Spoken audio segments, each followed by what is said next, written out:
welcome to our live session today with Peter. So Peter, how have the markets behaved yesterday? Well, we had the US dollar practically falling across the board.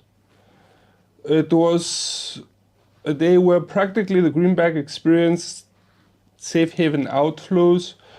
More or less, investors seem to be more optimistic, and many may have also expected that the monetary policy tightening stance, the hawkish stance of the Fed, is about to ease. Yet that may not be so the case. We are rather skeptical on such an idea, given also that we had Fed Board Governor Jefferson yesterday, which stated that the main goal of the bank remains to curb inflationary pressures, even if that should mean that growth would be suffering practically from the measures taken by the Fed. So more or less, I would expect at some point the expectations of the market for a hawkish Fed to be revived, and that could provide fresh support for the USD. But for today, we're still in the balance. We may see the more positive market sentiment being extended. Did gold's price benefit from USD's weakening? Actually it did, and that's not only yesterday, I think that was also from Monday onwards. So we see that we have a negative correlation between the US dollar and gold's price, which is on display once again, given also that the precious metal is denominated in US dollars. And at the same time, any weakening of US yields could polish the shiny metal even further. How about the US stock markets? US stock markets were on the rise. All three main indexes, the Dow Jones, S&P 500 and Nasdaq, were in the greens for a second consecutive day. That would be Monday and Tuesday. More or less, I would also note that there is an optimism in the markets once again in regards to the Fed's hawkish stance and a possible easing. At the same time, it would be interesting to note that we had practically the idea of a revival of the Twitter deal between Elon Musk and Twitter to take over the social media company, which more or less pushed Twitter's price higher. It reached around $50 per share. It was a 20 to 23% rise. Mm-hmm. And overall, the market sentiment seems to remain positive. On the other hand, though, next week we start getting the earnings releases for Q3, and we may see the Fed's tightening having an adverse effect on the reports as well. Should that be the case, we may see the market's mood once again becoming cautious and worrying, which could weaken US stock markets. So practically for the time being, there is a short rally. However, that may be outlived by next week. Are oil prices still on the rise? Yes, they are. Oil traders have to have a busy day ahead. And practically today started actually yesterday. We had the release of the AP weekly crude oil inventories figure. The release showed a surprise drawdown of around 1.77 million barrels. And more or less that tended to imply that the US oil market is rather tight. Mm-hmm. Today we get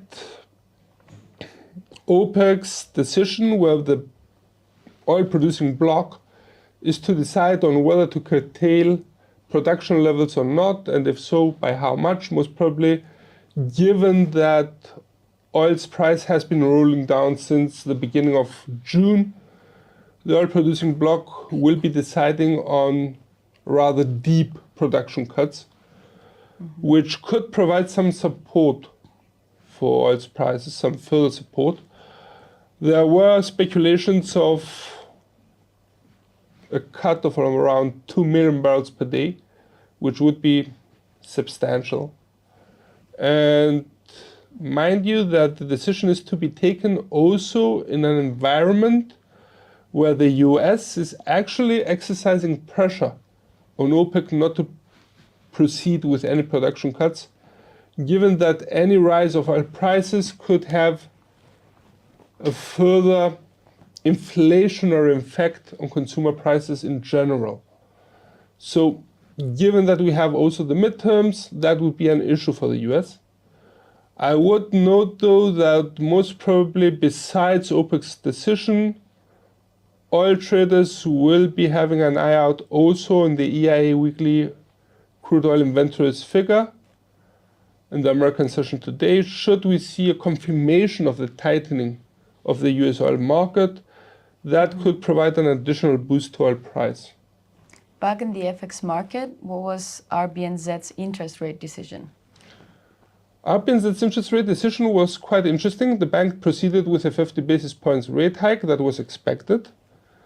And more or less the bank continued in its accompanying letter to state that it will continue to tighten its monetary policy in order to curb inflationary pressures back to the range of between 1% and 3%.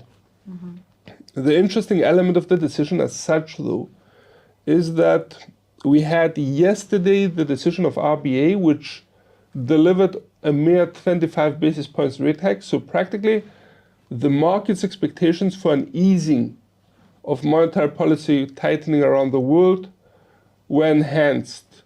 Now, with RBNZ practically remaining hawkish, that could reverse the market sentiment. And market worries for the possible repercussions of monetary policy tightening could be enhanced today. So the Kiwi as such got some support, maybe not as much as expected. I think it was against the US dollar 26 pips up. But anyway, a 50 basis points rate hike was in the bank's plans, and the market had already priced in such a scenario. So even the 26 pips were a positive gain for the Kiwi. Also, didn't ECB President Lagarde make some statements? Yes, ECB President Lagarde yesterday made some statements. She actually mentioned that ECB should at least stop its quantitative easing program, which practically funds the markets, increases the liquidity in the markets, in order to tame demand and thus keep inflation under control. And at the same time, that would imply practically that the bank is going to continue to hike rates in future meetings. So overall, there was a slightly hawkish message coming out of the statements, which in turn could have provided some support for the euro. By the way, among the majors, euro was one of the main gainers against the US dollar, so most probably yes. And what's on the calendar for today?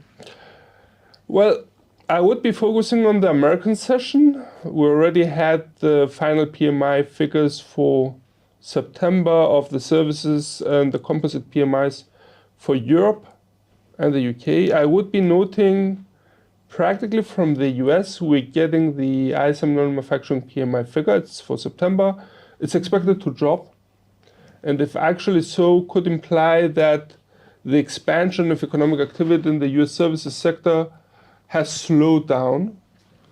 I would also be noting from Canada the trade data, especially the trade surplus. A possible drop could weaken the CAD somewhat, as that would imply that the Canadian economy benefited less from its international trading activities. I would be also noting from Canada the buildings permits growth rate, which is a big issue in Canada given the hot housing market, and at the same time the tightening, the aggressive tightening of BOC's monetary policy. During tomorrow's Asian session, I would be noting also that we get Australia's trade data and trade balance for August. Now the figure is expected to rise, reach around 10 billion, and should that be the case, we may see the Aussie getting some support. Any final comments? Well, the first question is whether the positive market sentiment will be continued today. Maybe even a little bit slowed down, but overall, should there be a positive market sentiment, we may see US stock markets continuing their advance and regaining some lost ground. I would also be noting the wide discussion about Credit Suisse's future, whether the bank is going to go bust or not. And we see that scenarios which are being developed about Credit Suisse being the new Lehman Brothers may be a little bit overrated here. Even should the bank go bust before that, it will have to announce a weakness to actually support its assets. At that point, I would expect SMB to actually intervene and support the bank. So we still have lots of steps to go through before we have such an effect. And even in such a case, Credit Suisse is not at the same size and not the same problem. Thank you, Peter, for today. Stay tuned for our next live session with Peter.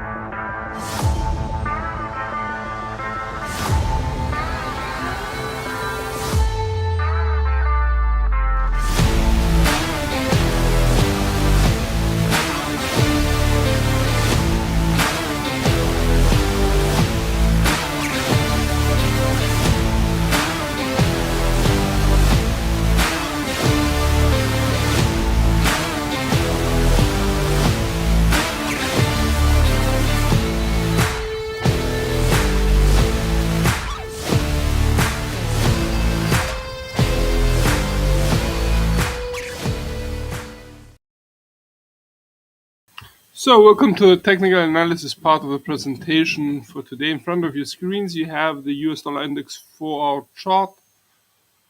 All of the charts which are to be presented are to be of the same time frame unless otherwise stated. Now, with no time to waste, you can see that the US dollar index dropped yesterday and tested the 110 support level, yet bounced on it. Seems to show some signs of stabilization. On the other hand, we tend to maintain our bearish outlook as long as the downward trend line continues to guide the price action of USD index. Note also that the RSI indicator is pretty low. It's near the reading of 36, 37. So the bearish sentiment seems to be still present. I would be noting though that the price action corrected higher after breaking the lower Bollinger Band. Since then, it has created some distance between the price action and the actual lower Bollinger Band. So we may see the bears regaining control once again on technical level. However, before we proceed, let's make the new corrections. And definitely the 110.90 is to be reversed from a resistance support line to resistance line, given that the price action now is below it. Also, let's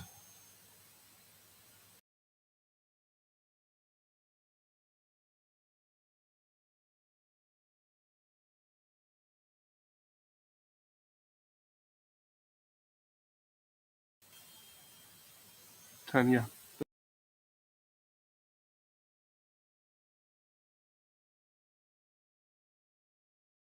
That should be correct. 2 BDS2, this level here.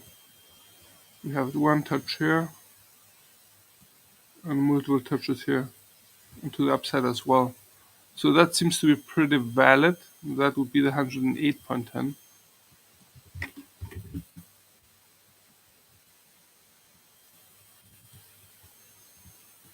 Let's widen this. And let's readjust the labels.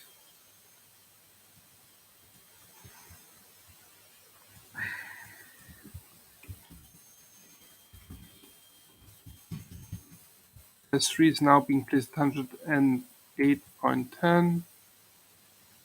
S2 is being placed at 109.10.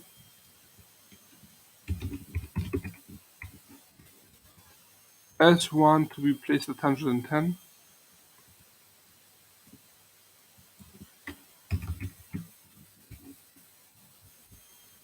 R1 to be placed at 110.90.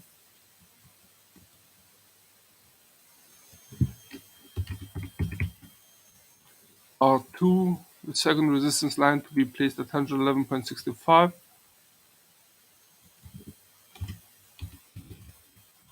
And the final resistance line to be placed on the 112.50.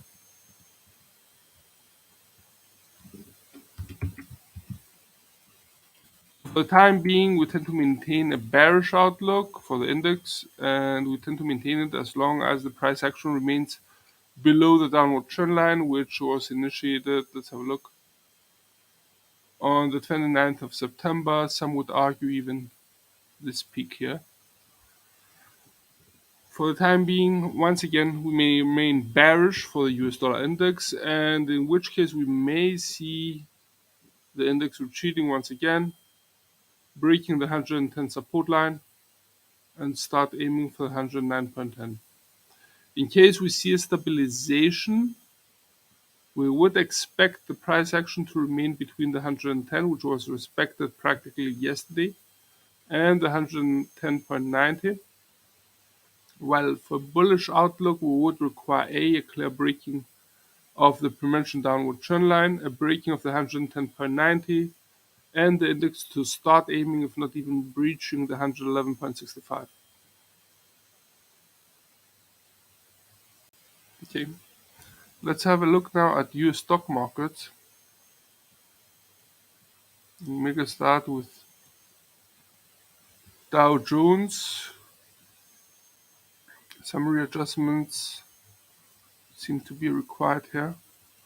Definitely the R2, which is now to become the R1, is to be placed at 30,340.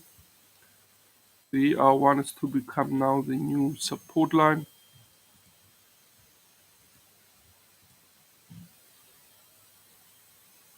Let's go hunting for a new resistance line. I would be placing it somewhere here. This peak here, this trough, it seems to be a valid level before this one. Okay, and that would be the 31,000, 32,000.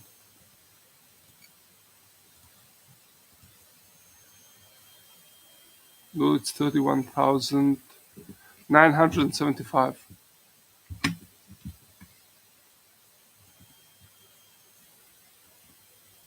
Let's widen this.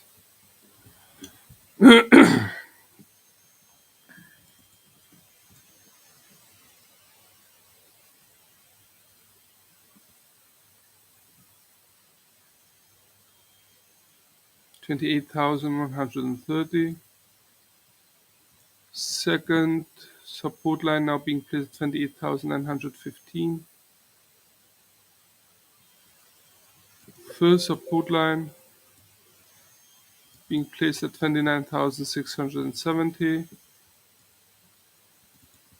First resistance line being placed at 30,340. We'll lower it a little bit to reflect better the touches here and here.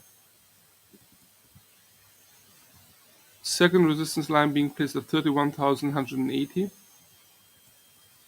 And the final resistance line being placed at 31,975.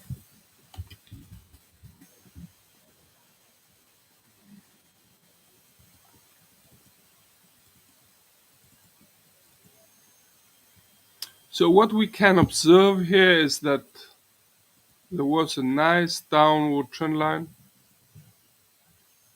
guiding the index. Note how it was broken.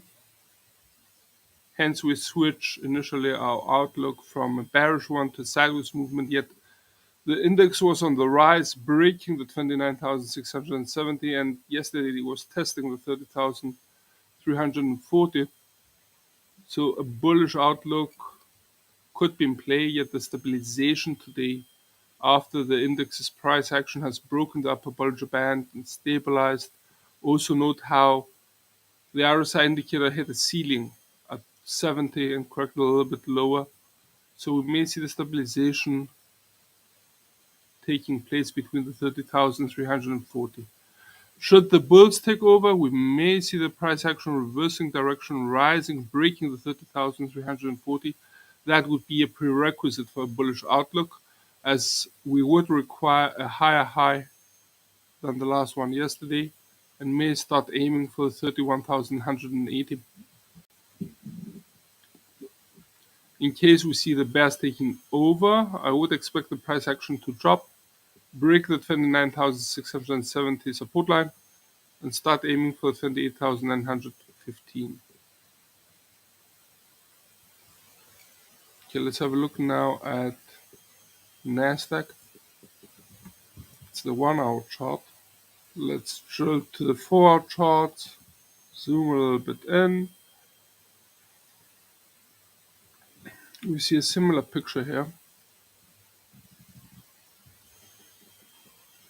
Level being broken, the downward motion, and a stabilization yesterday and early today. Okay, let's find new support and resistance line. Definitely resistance line could be placed here. That would be a support line, sorry.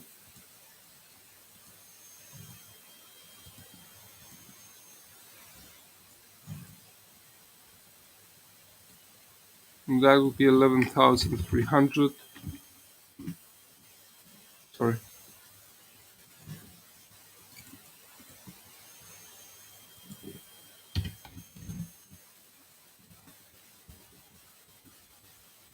And the resistance line could be placed a little bit higher.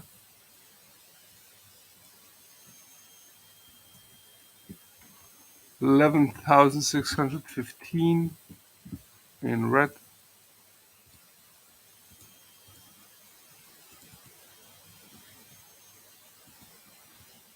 I will be placing my second resistance line here.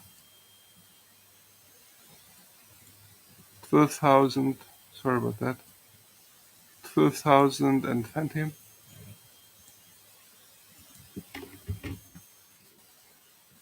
And the next resistance line on this show here, maybe a little bit lower. Could go even here. Yeah, it has multiple touches here and here. I'm keeping this one. And that would be the 12,450. Next possible target for the bulls behind the R3 could be on this peak here. Okay, let's have a look at the support lines. Definitely one support line would be here.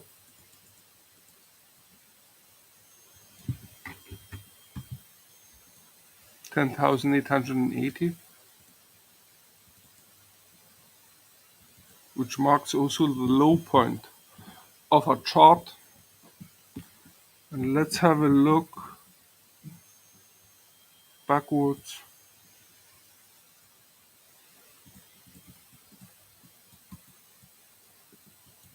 I have another one here.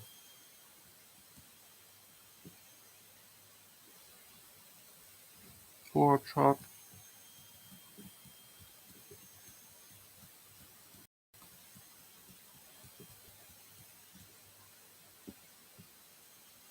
Could be a little bit lower. So we have a peak, a trough. And that would be the 10,315.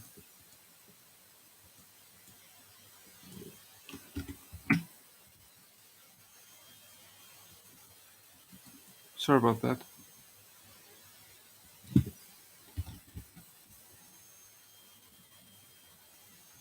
Let's drill out to the daily chart just to have a look at the volatility, the recent one. Okay, that's a distance which could be covered within a day easily. Okay, drilling back to the 4-hour chart, readjusting. Let's place the labels now.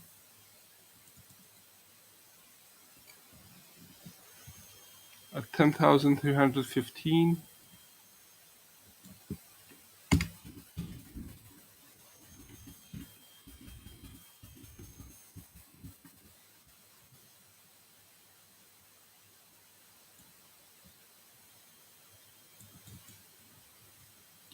Second resistance line, support line being placed at 10,880.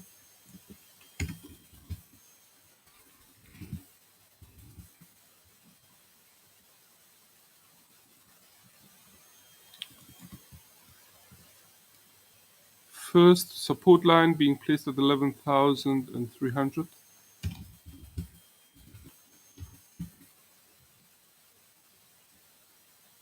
Actually, it's 330. First resistance line being placed at 11,615.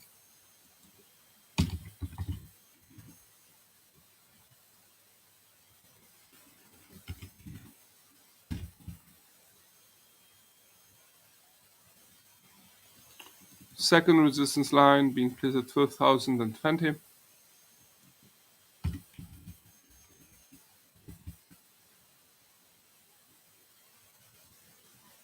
And final resistance line, at least for now, the 12,450.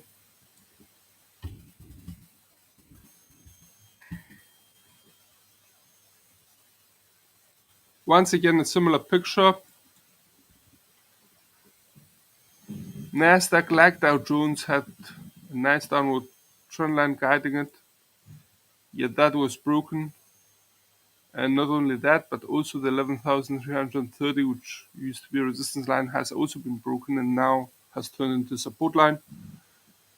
We highlight the ceiling met at the 11,615 yesterday, and the correction, the slight correction lower for the index.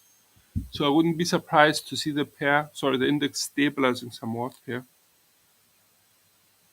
between the R1 and the S1 for now. In case we have a bullish run, we may see the bulls practically overtaking the first resistance line, 11,615, and aim for 12,020. In case of a bearish outlook, we may see the price action dropping. We would require clear breaking of the 11,330 and the price action to start actively aiming for the 11,880. Okay, let's have a look at WTI. WTI, which continues to be on the rise. Yesterday it tested the 86.35 resistance line. Note how the level created mayhem for the price action of WTI in the past. Quite interesting. And seems to be stabilizing somewhat. On a technical level, leaving aside any fundamentals about OPEC's meeting and the releases, the metrics about the oil market in the US, we see that there is still a bullish sentiment for the commodity, and that's more evident if we consider that we have an RSI indicator which is at the reading of 70, which may imply that it has reached overbought levels. At this point, allow me also to have a look at the Bollinger Bands.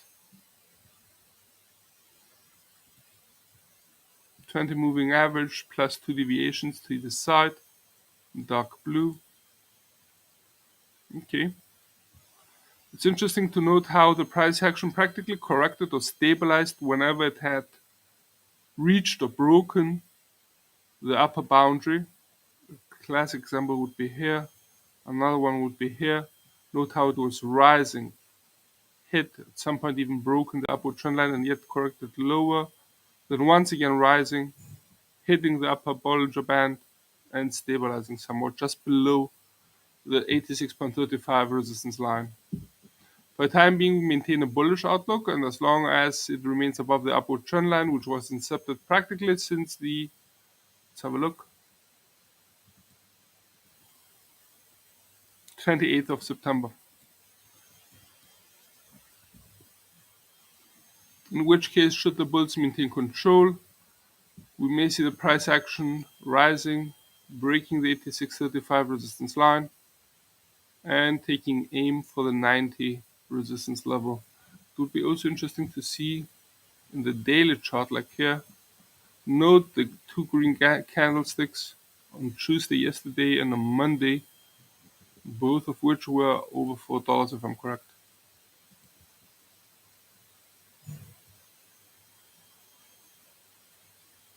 Yep, these were at $2, $3. And the second on Tuesday was even wider at 3.5, 3.6. That should be the spectrum.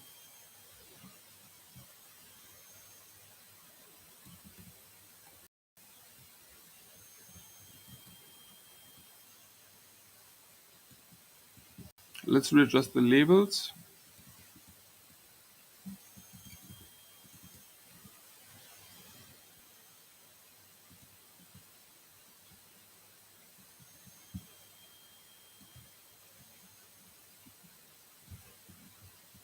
And the chart.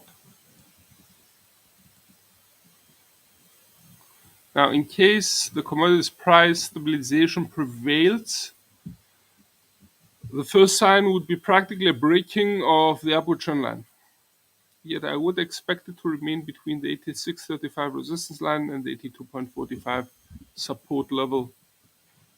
In case we have a bearish outlook, i.e. the bears take over and guide the commodities price southwards, that would imply practically a breaking of the pre-mentioned upward trend line, a breaking of the 82.45 support line, and the price action to start testing the 79 support level.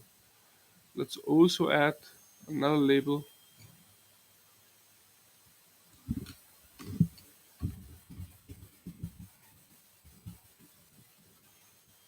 in black.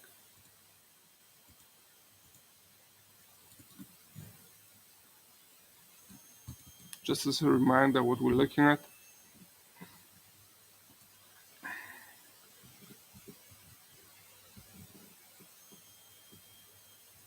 Okay, let's go back now to Forex market, but before that, see that you send a message to have a look at gold as well. Give me a sec. So this is gold's daily chart. Note how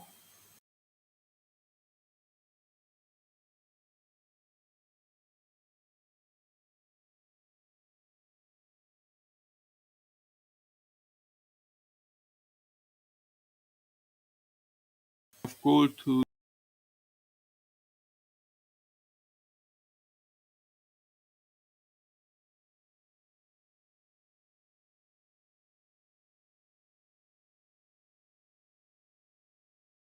the US dollar has been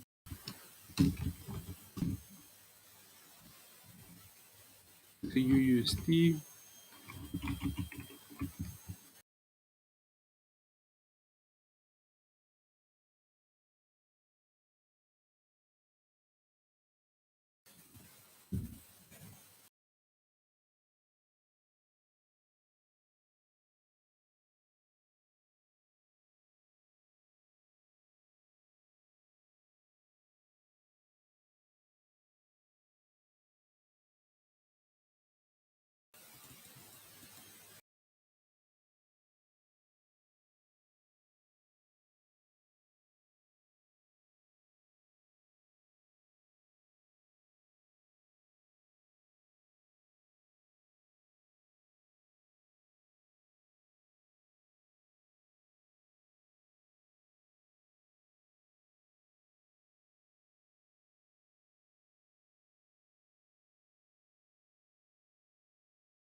between the 1713.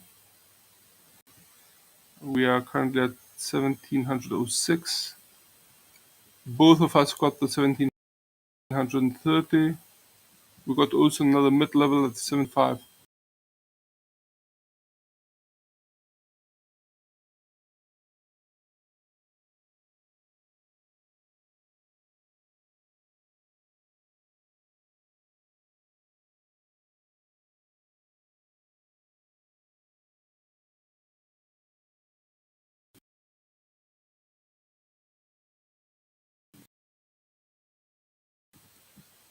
Let's clear the chart. 1800 being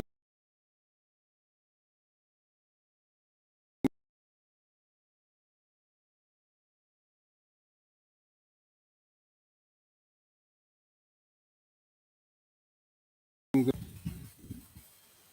first resistance line being placed at 1730.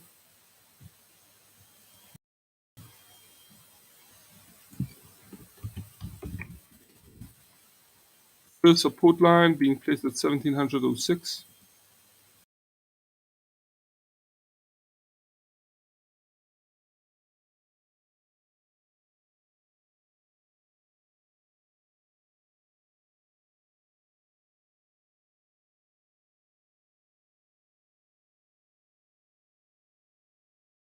Placed at 1651.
So we've been through cable. We're moving now to USD/JPY, safe haven currency pair, in a tight sideways motion between the 145 and 143.50. Let me adjust it. We tend to maintain our bias for sideways movement as long as the price action remains between the pre-mentioned levels. And note that the Bollinger Bands are pretty narrow, intensifying or underscoring, if you prefer, the idea of a lower volatility for the pair. Should the bulls take over, once again, we may see the price action rising, breaking the 145 resistance line, which marks practically a record high for the pair, and start aiming possibly for the 147.50. To the downside, and should the bears take over, we may see the price action dropping, breaking the S1 143.50 and aiming for the 141.50.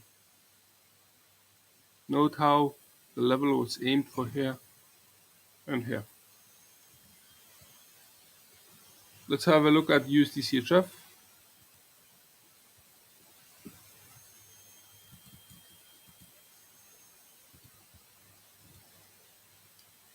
The pair has broken below the 0.9860, hence we turn it into a resistance line.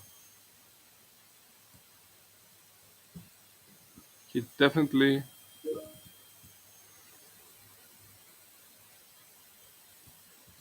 we're going to have to make some corrections also on the labels.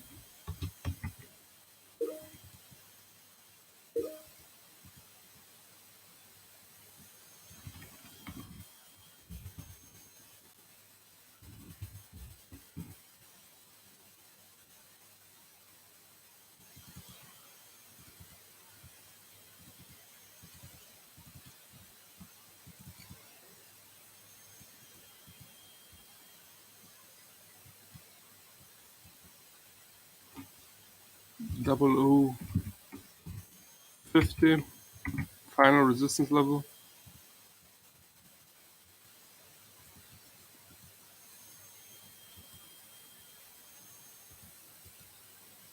Solidifying practically the mid level of 0.9690.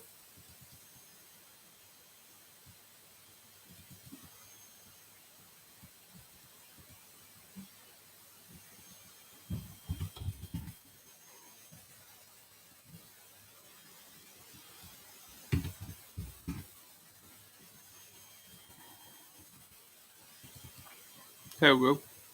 So we see a sideways movement of USD/CHF being continued, with the upper boundary being the 0.9960 resistance line. Note the touches here, aimed for here.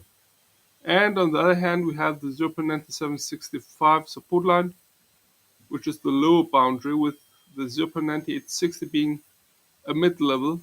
Note how the price action revolves around it. Now, should the bulls maintain control here for the next 12 hours, I wouldn't be surprised to see the price action breaking the 0.9860 and start aiming, if not testing, the 0.9960. Overall, though, I would expect the price action to remain in the spectrum between the R2 and the S1. Also note the RSI indicator has just reached the level of 50, more or less in an idea that the bear's influence has faded away somewhat.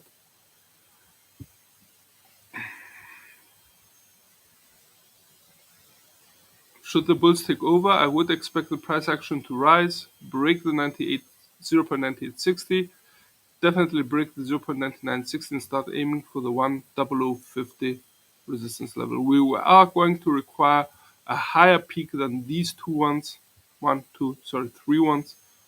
in order for us to switch our bias for sideways movement in favor of a bullish outlook. In case we see a bearish influence reigniting practically a drop of USD/CHF, that could be more evident should the price action of the pair reverse direction, definitely break the 0.9765 and start aiming for 0.9690.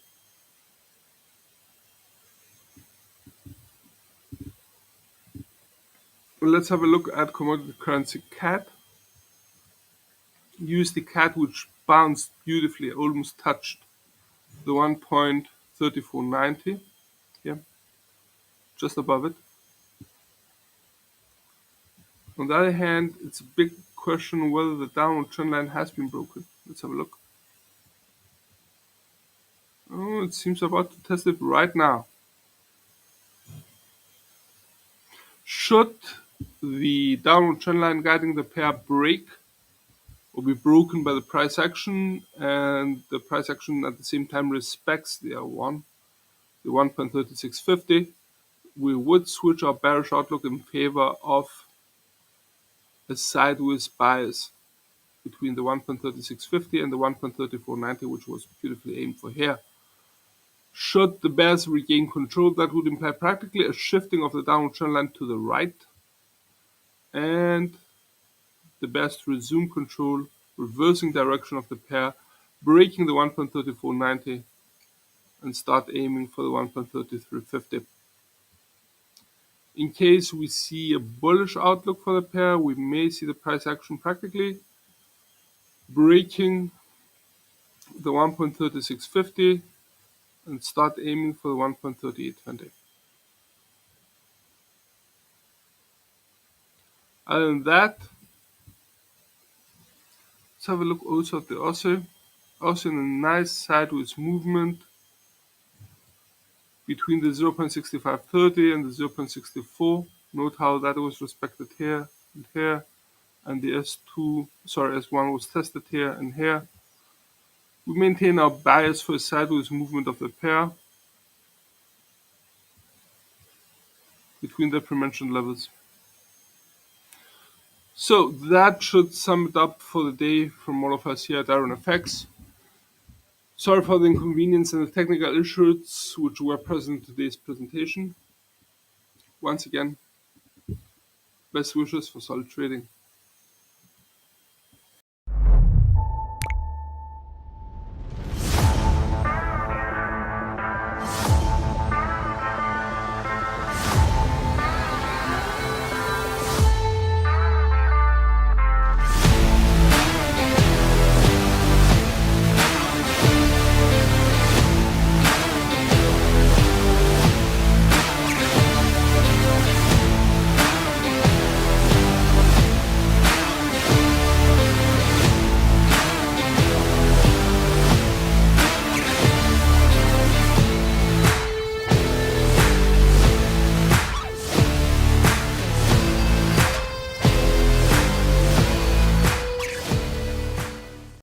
Hello everyone, my name is Emily. Today we are going to talk about the two forms of analysis that we can use to analyze a stock. These are fundamental and technical analysis. Fundamental analysis is the process of analyzing a company's financial statements to help decide if its stock is a good investment.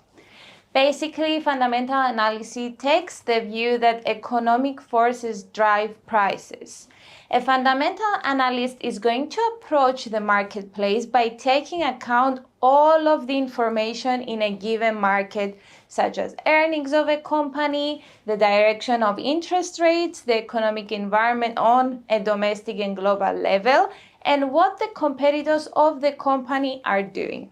The fundamental analyst will come up with a fair value, a price where he thinks a stock should be trading.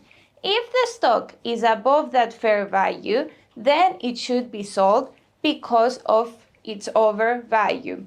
If the stock is trading below the fair value price, then it should be bought as it is undervalued.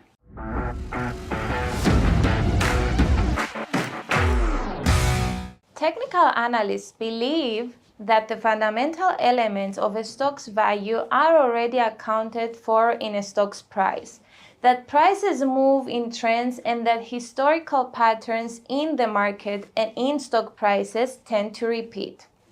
Basically, technical analysis looks at past price action to figure out what's likely to happen in the future. Technical analysts use price movement charts. They assume that all information studied by fundamental analysts is already priced into the price of the stock, commodity, currency, or any other trading instrument. Thank you very much for watching us.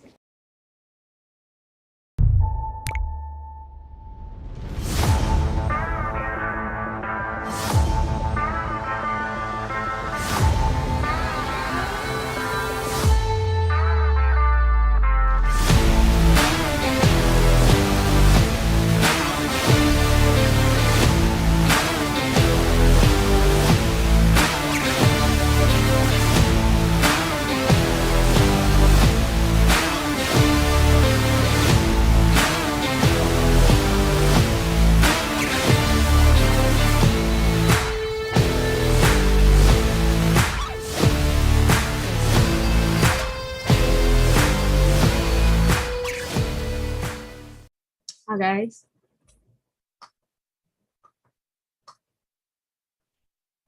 Hi guys. Can you guys hear and see me clearly? Sorry, I have a ulcer on my tongue, so I have to speak really slowly through the webinar today. So please bear with me. Right. Hi Rahim. Hi. Hi David. Hi John.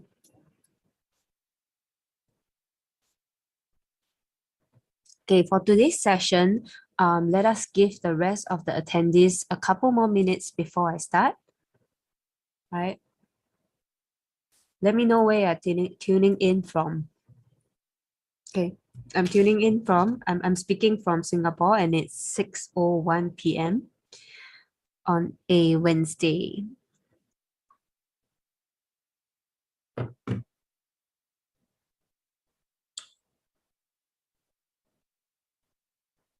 Just give the rest one more minute before I start the session.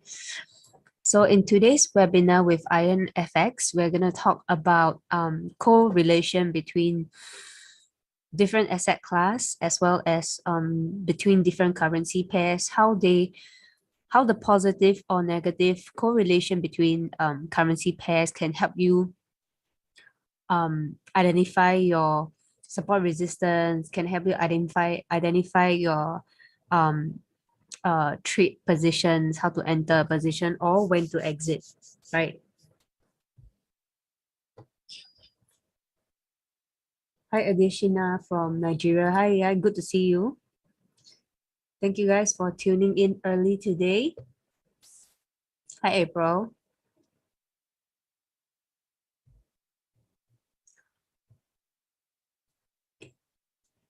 Okay, so like I've mentioned, we're going to talk about correlation between different currency pairs as well as across assets to improve your trading strategy, right?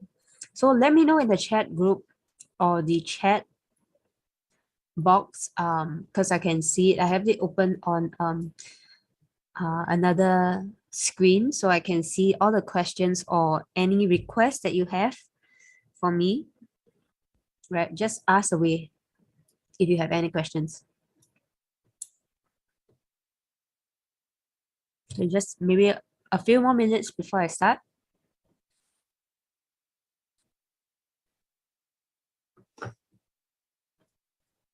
Can you guys see me? My typings.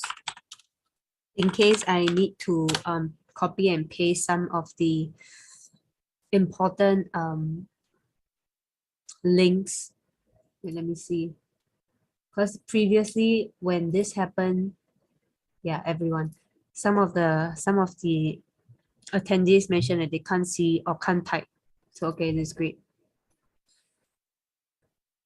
So like I've mentioned, I have an ulcer, so bear with me if I speak slowly because it's right on the right side of my tongue. So if you can't fully catch me, also let me know. I'll try my best to speak as normally as possible and as slowly as possible. Okay, so before I start the session, let me check whether I'm sharing the correct screen. You can see my screen right here. Okay, let me just share with you guys a couple of important bring you guys to a couple of important pages So this is INFX page. If you guys have missed the first part of the session, or you guys want to take a look at our previous webinars, right? Just come to this page here. Let me cut and paste to the chat group. Okay, you can see, right? You can see all our different you can see and register for the upcoming sessions that we are gonna have. But wait, give me a second. This is not the page actually. Should be best for me. Me 1 second. Aha, here, past webinar, sorry. So this is the link. Past webinar should be here. For the previous link that I sent is for registration of upcoming webinars, and this will be for previous webinar as well as today's session that will be recorded and posted probably by end of the week. So if you guys have missed out on any parts and you want to have a refresher course, or you want to rewatch the session, you can click on the link, come to this page here, click on English, and this will be the past sessions that we actually have. There are a lot of live trading sessions, support and resistance, some of the educational ones as well. So feel free to come and check it out. Okay. And then I will bring you guys to the second important page, which is our, wait, maybe I should do it here so you can see. So you can click on our VIP room here. Right. So this is a special partnership with Everest Fortune Group with INFX, where we have this VIP trading room. So if you guys already have an account with INFX, you can access the VIP portal depending on how much deposit you have with them. So for example, for this portal itself, you can get exclusive market forecasts where you trade and learn with our institutional and interactive grade market forecast. So most of the time, the analysts, the prop traders, as well as Desmond himself will come to the portal to create market forecasts where you can see. If you have any questions, we have an interactive chat for you to ask away. So later I'll show you guys how it works. You can actually ask any of our traders about how they think of your entry, or where you should place your stop loss or take profit, etc. Right? So it's a one-on-one personal interactive chat. And you can also request for market forecast as well. So you could say things like, hey, Desmond, what do you think about USD JPY in the upcoming 2 days or upcoming 4 hours, right? So how you can access to our premium service is that we have 5 tailored account types, depending on the deposit, or as well, depending on the deposit or depending on what you need from the website, is from the portal itself. So if you get the platinum, you can get priority support as well as a weekly private 30-minute group call where you can discuss and analyze any of the trades. So just click on the VIP room. I'll paste the link right here.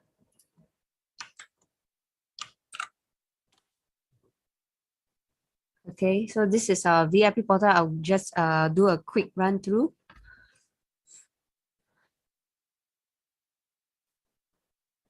Okay. So this is how the page look like, depending on which tier you are in. So this is how the portal actually looks like. You have a chit chat section where you can come here and then you can chat with any of our traders or any of our analysts about what you think of a potential setup, or what they think of a specific currency pairs. And then there's the potential setup. So once in a while, we'll come to this page and then we'll be talking about what trades we'll be looking at or what trades we are taking. Okay. Then there's the news section. Every day there will be a news update that will be posted here. the important news, the market news, the announcements. And then there's the major pairs. Analysts and prop traders will come here and then they'll talk about, hey, so today I posted something about the DXY. When you hover about the red highlighted words, you can see exactly what I'm talking about. So it won't be so confusing for our clients, right? So the same to you, if you have any questions about any currency pairs, just click on the pairs. So we have majors, commodities, indices, crypto, all the crosses, as well as whatever you want, all the currency pairs. If you don't see it here, let us know. You can request for it. So you can come here and say, hi, Annabelle, I want to know if price might break this support, for example. So you can highlight the support level. You can actually draw it here, and I will know. Okay, enter. So I will know exactly what you're talking about. Okay. Hi, Rahim. Okay. Anyway, okay, so this is how the portal looks like. You can check it out. I have pasted the link on the chat, in the chat. Okay, so let us start the session today. So today's webinar series, we are going to talk about using correlation to improve your trading. So out of the attendees, does any one of you use correlation at all when you trade? For example, maybe if you are looking at USD pairs, you might look at DXY or the dollar index. Let me know in the comment section if you guys use any correlation currency pairs or across asset class to improve or to redefine your trade positions.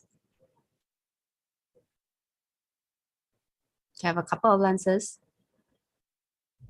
Some yes. Haven't done so or thought of it. Okay.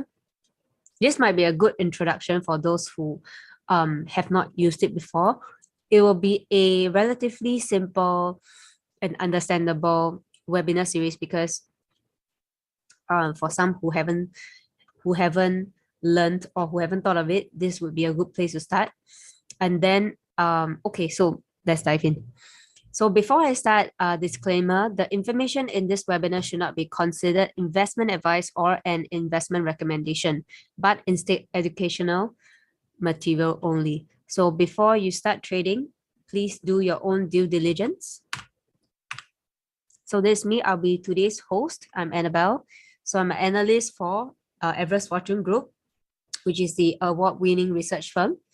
Finalist for Best FX Research 1920 and 21. Finalist for Best Equity Research 2020 and 2021. So the agenda for today, let me grab my pen. So agenda for today, we are talking about correlation between different currency pairs and maybe different asset class as well.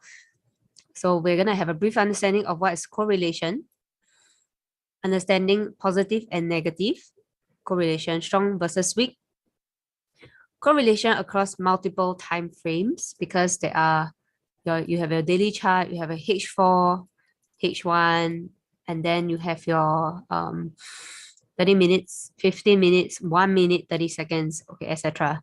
So correlation across multiple time frames might differ because of the different time frames, okay? Using correlation to identify support and resistance as well as breakout. Then I will move on to live charts. Sorry, my horrendous handwriting. Okay, but anyway, so what is correlation in layman term? Can anyone of you let me know? What do you guys understand about correlation? Is there only positive correlation, negative? Is there a neutral? What's the understanding of correlation in your knowledge? Okay, it's relationship between the currency pairs, yes. I do not understand. Okay, no worries. So what exactly is correlation? Correlation measures the relationship between two currency pairs. Okay, for example, to put it simply, correlation is like a relationship. So for example, when there's COVID, what do you think is the correlation between COVID and let me find a good one, and pharmaceuticals and pharma stocks? Is it a good correlation, meaning COVID cases rise, pharma stock also rise, right? Because pharma stocks, pharmacies, pharma companies, they have to produce more test kits, they have to produce more medication, they have to produce more manpower as well, right? So in general, pharma stocks shoot up because the government has to pump in more money as well. So the relationship, the correlation between COVID and pharma stock is positive because both of them go up together in sync. Okay, that is a positive correlation. And a negative correlation means COVID versus maybe the amount of ice cream you eat, right? So it doesn't matter whether I have COVID or not. It doesn't make a difference to the ice cream I eat. So it's a negative correlation. Means COVID cases go up, it doesn't mean that my ice cream might go up. Okay, maybe this is a neutral. Okay, I would say that this is a neutral. In this case, neutral. Maybe COVID and let me think. Negative correlation. Okay. For example, tourism. This is definitely a negative correlation because during COVID, during the pandemic, nobody is allowed to travel, right? So when your COVID cases go up, definitely your tourism will come down. So this is a negative correlation. So we have positive, we have the non-bias, which is on the neutral ground. We have a negative correlation. Okay, hi Wanjungi. Bear with me because I have an ulcer, so I might speak a little slower. Okay, so there's three types of correlation, which is the positive, the negative, as well as the neutral. Right? It's quite easily understandable. So between currency pairs, let me erase all my. Okay, so in FX itself, some currency actually move in tandem, meaning together. So one will go up, the other one will follow very closely, or maybe one go up this way, one will follow quite closely. So there are two types. One is very strong, and then one is just maybe not as strong, but still positive. Okay, so same goes to the negative. There's a very strong negative correlation, which is they move in tandem. And there is some that is, oh, sorry. Very strong means directly opposite. Okay, ignore this. This is wrong. So very strong means very opposite.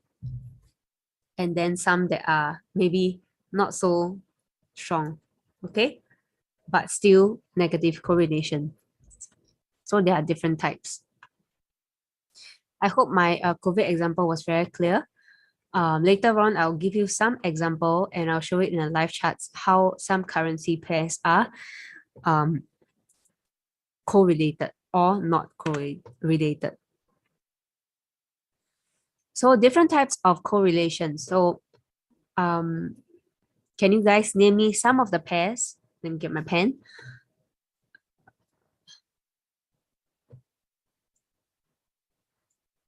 Okay, maybe we start positive. So can you guys name me some of the different types of or if you guys know of any positive or negative correlated currency pairs? Okay, most of you said that. Nope. Oh, okay. XAU USD, yes, correct. Yeah, they are negatively correlated, correct. Okay, so the different types of correlation are, some are within FX pairs. For example, your GBP USD, GBP JPY. Maybe I can show you. Okay, so for example, I already pulled the charts up. So this is my GBP versus my GBP JPY. So they are positively correlated because, as you can see from the charts, they move in tandem, meaning to say when my prices come down, it will come down. When my prices shoot up, it will go up. So this is somewhat positive because you can see there are some instances. Okay, this one is one instance that I highlight where my GJ actually spiked down, but my GU actually moved up. So when there is a correlation, it doesn't mean that it always have to move exactly the same. And the reason why there is a difference in, okay, you see, this is 2nd of August, right?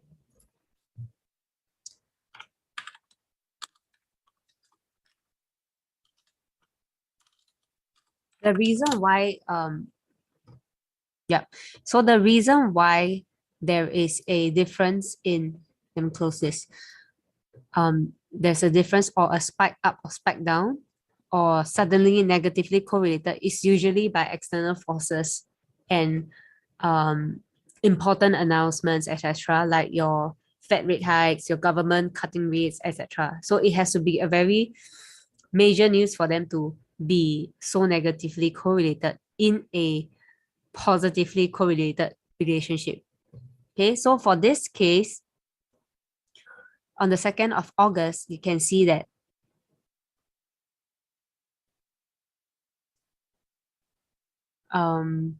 JPY actually dropped because of the Fed official hinting that more rate hikes are coming. Okay, so there must be a major news that causes this. I actually Googled it, but I can't find it here. But yeah, it's because of big news like this. Yeah. Dollar jump versus yen as Fed officials hint more rate. So yen actually dropped right here. Okay, so same goes to this. If you actually see a sudden movement up, but there is no movement in the other correlated pair, it must have meant something. Okay, there might be a major news, there might be big announcements, or something along the line. Okay, let me go back to my slides. Okay, so it can be within your FX pairs, the correlation, it be negative or positive. It can be across FX pairs, meaning it can be your AUD USD versus your AUD CAD. So across FX pairs or within FX pairs. And then it can also be across asset class, meaning it can be maybe an FX versus a commodity, for example. Maybe your XAU versus your DXY or USD or JPY, something like this. Okay, because actually gold is quite a common currency, common commodity that is often compared with other FX pairs. Okay, it can be within indices as well, meaning to say you can compare S&P versus your Asia or your Hang Seng index or your SPX. Okay, so it can be within indices as well, or it can be within sectors like your bank index versus banks. Okay, so there are many different types of correlation that we can look at. Even your even in crypto, for example, you can compare. In the past, Dogecoin, right, used to be very popular, and it's always correlated to this guy called Elon Musk and his tweets, right? So there's often correlation between a lot of things. It's just how we identify them and how we use them to our advantage. Okay. Okay, so for example, here we have our GBP, JPY. Okay, actually it's here. Okay, here might be easier. GU versus my GJ. So you can see that they are they positive or negatively correlated? Let me know in the comment section. Okay, I see a lot of positive, correct?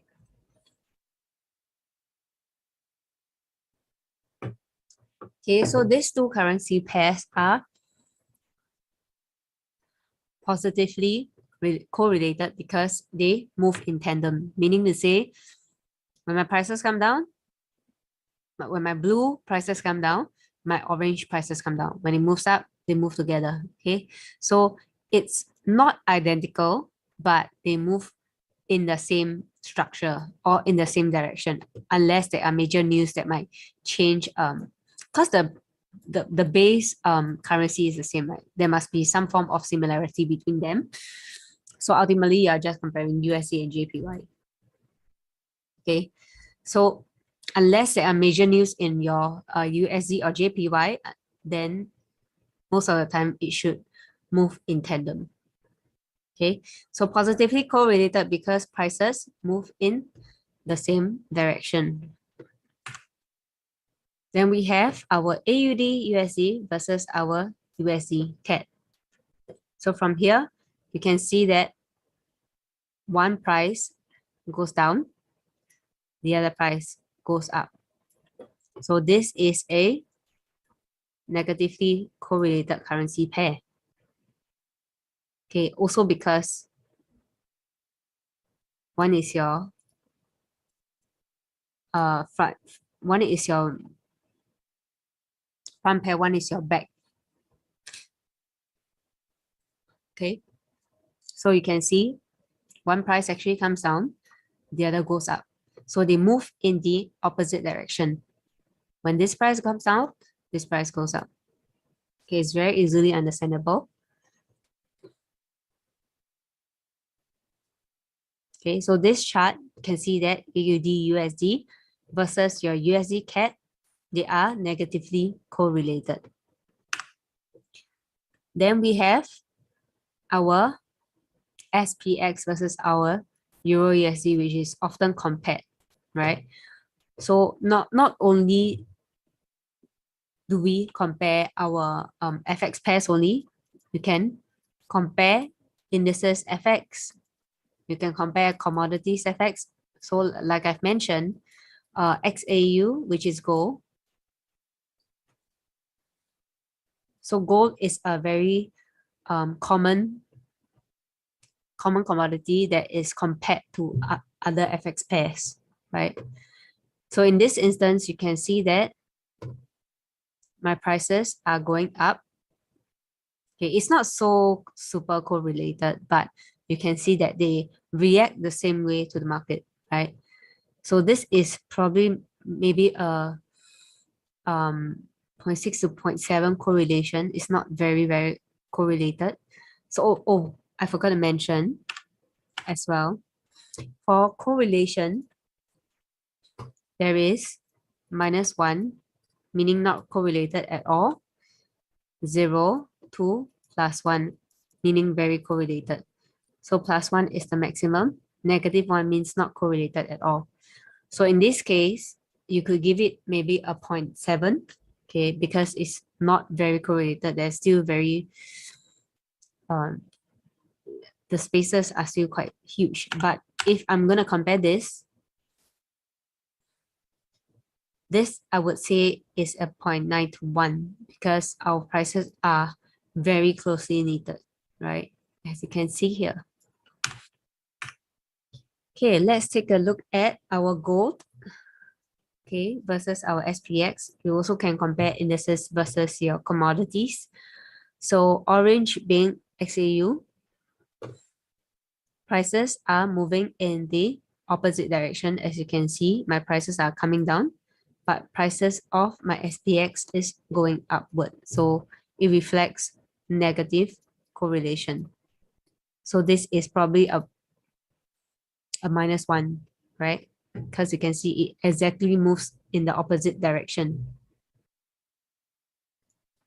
Okay, so how do we actually use correlation to identify support and resistance? Does anyone know or have tried it before?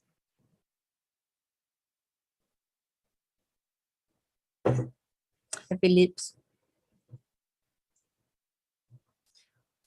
Okay, I guess most of you haven't tried using correlation to identify support and resistance. Okay.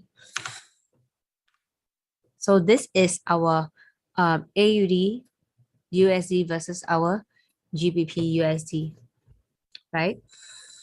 So you can see if I put them together, they might be quite correlated, but not so, as you can see that. Wait, let me draw clearer. You can see this here. Right, the prices is like this, but my prices here goes up all the way, and then it comes here, tests a few times, comes up again. So it's not exactly very much similar if I were to put it overlapping each other, right? So I would say this is a 0.7 correlation, not exactly very strong, but it's still correlated. So you can still find you can still fine tune your position by finding the support and resistance of these two pairs. Meaning to say, if they're actually still correlated, you can still find the same support as well as the same resistance in the chart. Okay, so for example, in my AUD USD 1-day chart, I clearly can see that this is my support, right? So this is clearly my support line here. So at this point in time, probably it should be the same date. I can also find my support here. So these two, the dates here versus here should be somewhat similar, or sometimes it might vary by maybe a few candles.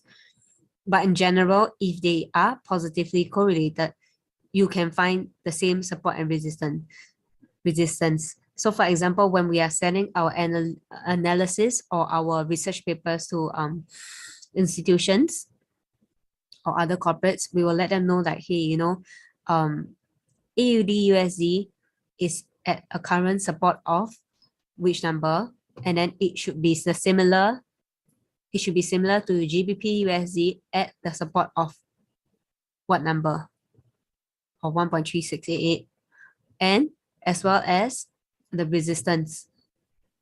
So we'll let them know, hey, AUD USD is at the support of blah blah blah XXX. Same goes to your support area of GBP USD at XXX, and then it should be the same as maybe your NZD USD. So what we are trying to say is that for positively correlated currency pairs, usually when they're at the support, the other currency pairs should also be at their support level. Okay, this will later on help you to identify your breakout levels. Okay, I will show you guys later on. So when it comes to this correlated pairs, we'll show you exactly where the support is. So when the support is here, it should be at this level. When it's a resistance here, it also should be at its resistance level here, right?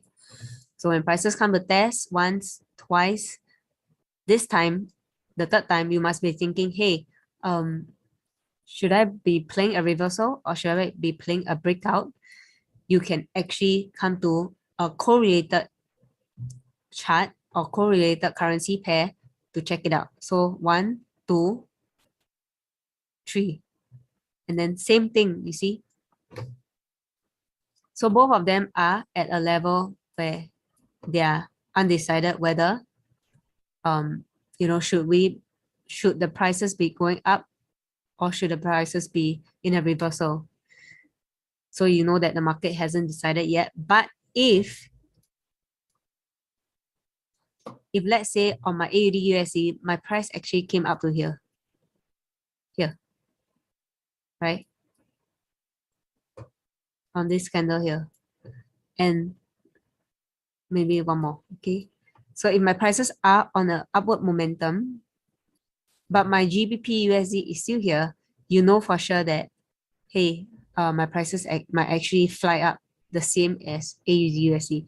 So this could be used as an indicator, as one of the indicator, not as the only indicator. So for example, if you have all your levels, all your trend lines, all your channels all in place, all you need is one more push or one more factor to actually help you make that trade more profitable, right? Or make that trade more accurate. So in this sense, if you have all your flip levels, all your channels, maybe your Ichimoku, all your indicators are all in sync, right?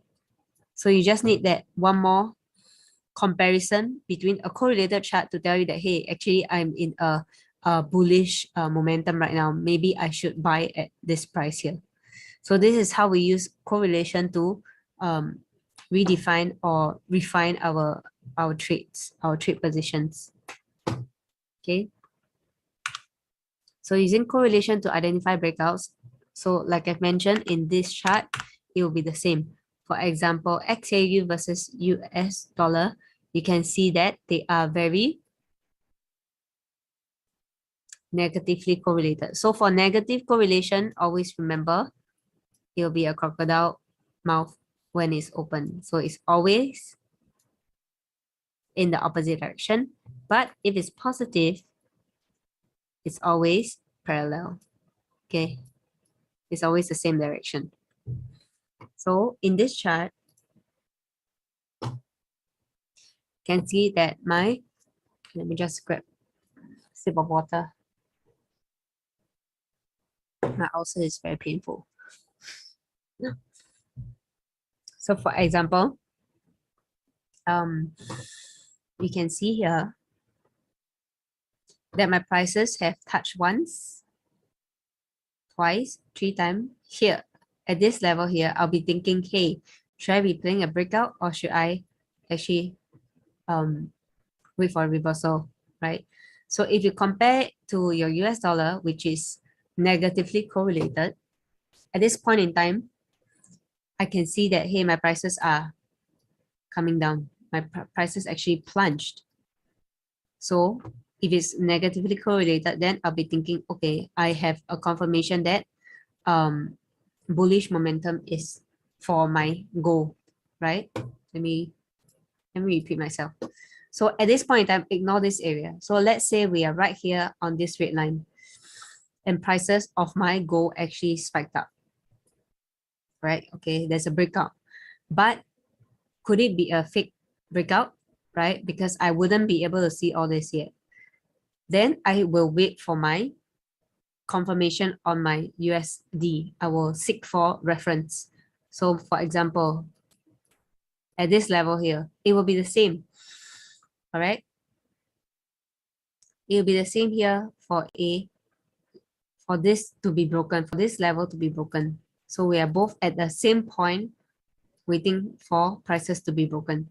So once I have a upward confirmation of bullish momentum, I'll probably wait for my second candle for confirmation. This should be an downward trend.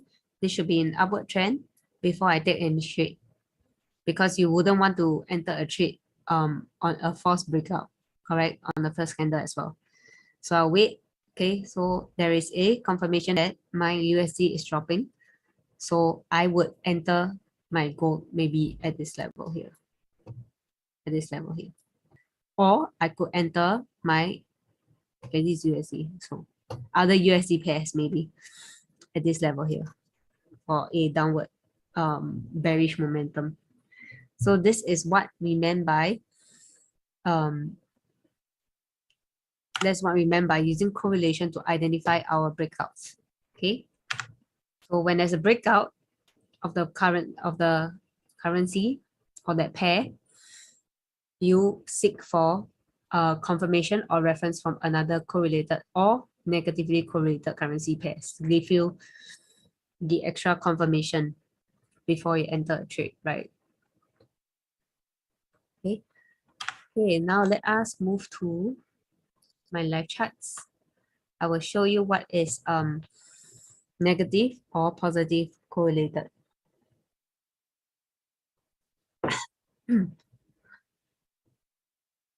Okay, let's start with, okay, so this is my AUD USD versus my, I don't want this, sorry. NZD, let me add.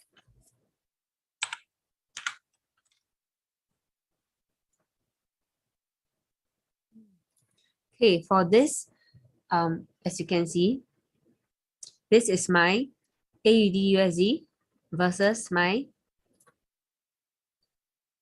NZD USD.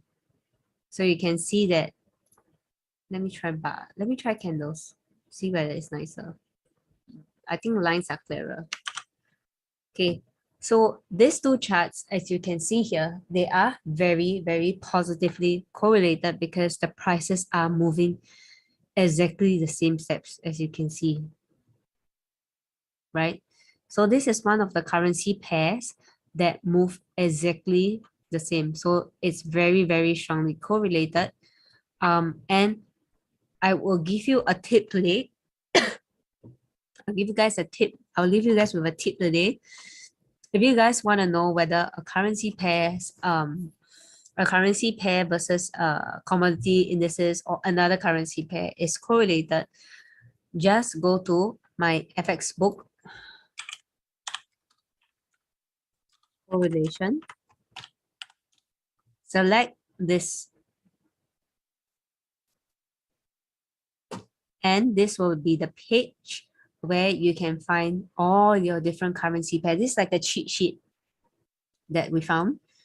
So obviously there are so many currency pairs, right? You can't possibly remember who is correlated to what, unless it's major pairs like your DXY, your gold, your Aussie dollar, your Aussie, your Kiwi. These are the major pairs that you can remember off the finger of the tip, of the tip of your fingers or of your head. But if you're looking at all the currency pairs or maybe exotic pairs, or if it's a new currency pairs that you're recently exploring, you do not know whether they are correlated, you can come to this page here, select the time frame that you usually trade with, because for different time frames, it works differently. It might work in a one day, but it might not work if you zoom into a 30 minutes, okay? So it's depending on which currency pairs and what time frame you actually are trading in. So usually we go higher time frame for hours. Find currencies with correlation higher than, for example, you want very correlated. So they will highlight for you. See? 96. Okay, let's take a look. 100%. This is interesting. Oh, okay, because it's the same pair. Okay, so you can come here, you can take a look. It's a very interesting site. If I'm not wrong, if you click in, they'll tell you which are top positive correlation and then top negative correlation. So you just have to focus here. Okay, so this is a cheat sheet that I will leave you guys with to explore, right? Come to my FX book and check it out. So for this pair, I'll just give you a couple of examples before we end the session today about correlation. So for my AUD versus my NZD, you can see that they are very, very correlated in the sense that they move in tandem and exactly the same. Okay, so what we can do here is, for example, Should I remove one? Okay, maybe I remove.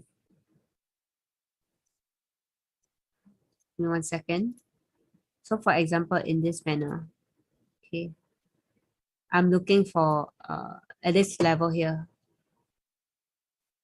We do not know whether there is a triple top or we are still looking at maybe price breaking the Ishimoku or a breakout at this level to go on a bullish momentum, right? Since it has been on a decline for many weeks.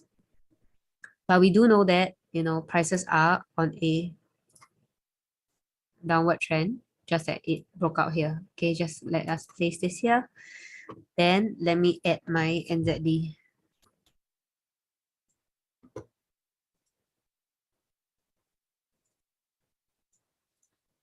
Okay, so for this chart example, can see that price actually move very similarly. But what we can do is, for example, you look at this area here, price actually did spiked up a little bit, right? But you also realize that this is a fake breakout. If honestly you were to trade according, do not trade, what was I going to say? So at this point in time, we'll be thinking whether prices are gonna break out of this triple top, right, for both the currency pairs. So how you actually utilize positively correlated currency pairs is that we wait for confirmation from the other pair. For example, maybe prices will react faster at this area and it might come down first. Then we have a confirmation that, hey, you know, it's still a bearish momentum instead of this straight breakout, right? Because of a breakout of my descending trend, it might be going up. So this is what I thought here originally. But when I come to my NZD currency pair to reference, I don't see that, you know, prices are actually moving in a positive or in a bullish momentum. So I will wait for confirmation in any of the pair, depending on which pair you are buying or selling. Okay. Okay, let me give you guys another example. We use a negatively correlated pair then. Oops. Okay, so this is my USD Swiss franc. This is my NZD USD. You can see that they are negatively correlated, right? So same thing. My prices are at a triple top, for example. And then I can see that, hey, you know, my prices actually at this level, I'll be thinking, hey, is my price gonna break out, or is my price gonna form a triple top and come back downward, right? And we can see that right here. Where's my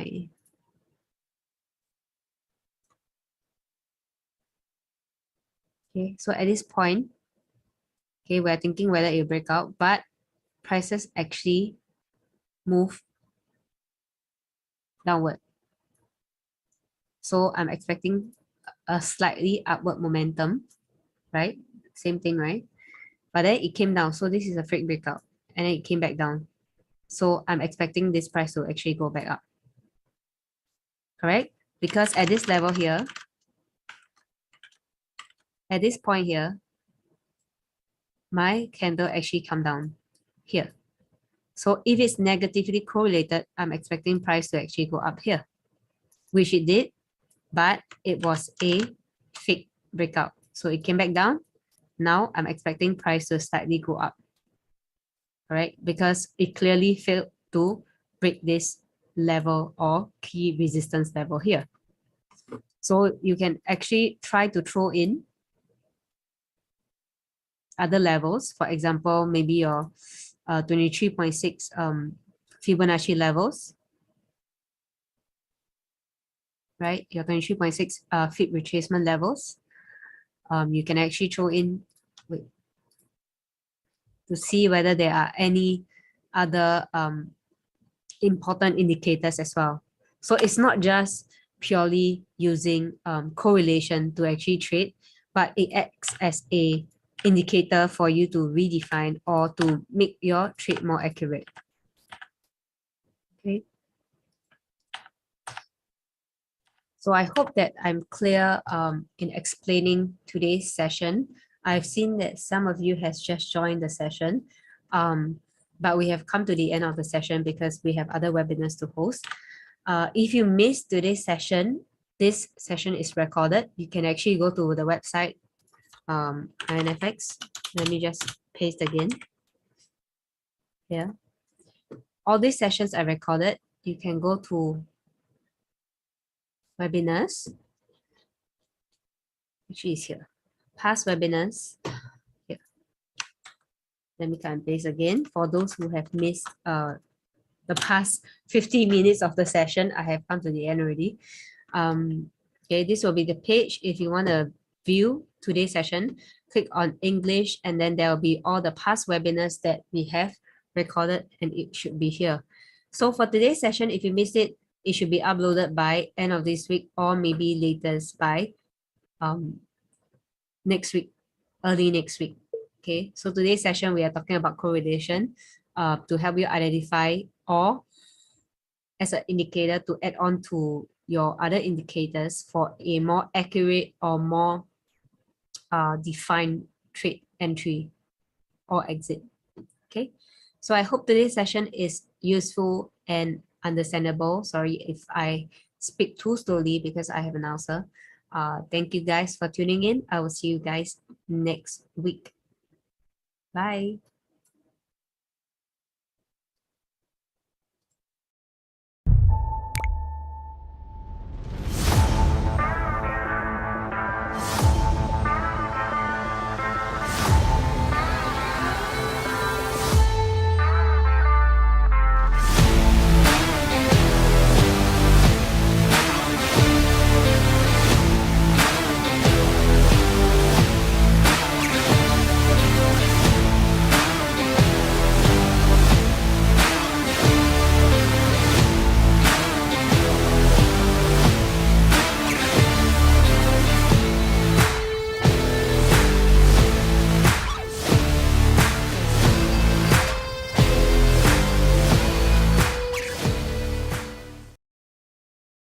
To part 2 of liquidity and volatility. In this video, we will talk about volatility in Forex. So what is Forex volatility? In simple terms, volatility refers to an up or down market movement. For example, you expect a stock to be at one price, but it drastically goes up or down over a short period of time. This is considered a standard deviation from the expectation. Such a movement reflects volatility, assuming that there are remarkable changes in the value of a position. This is called a highly volatile position. On the contrary, when the position is stable, this is referred to as low volatility. Uncertainty is one common factor causing high volatility. However, if a position is highly volatile, it will potentially generate more revenue. Of course, it goes without saying that in such a case, you should be aware of the risks involved.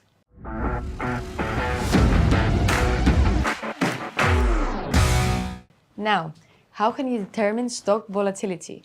You should just trade the trend. Keep in mind that when we refer to volatility, we refer to swings. You should look at the volatility index chart and determine how serious the price fluctuations of a stock market are. The sharper the ups and downs of a stock, the more volatile it is. Volatility is important as it helps you understand if a stock fits your trading portfolio and goals or not. All in all, it is either an extreme ride or an easy slide. Your choice. Thank you for watching. Stay tuned for more videos.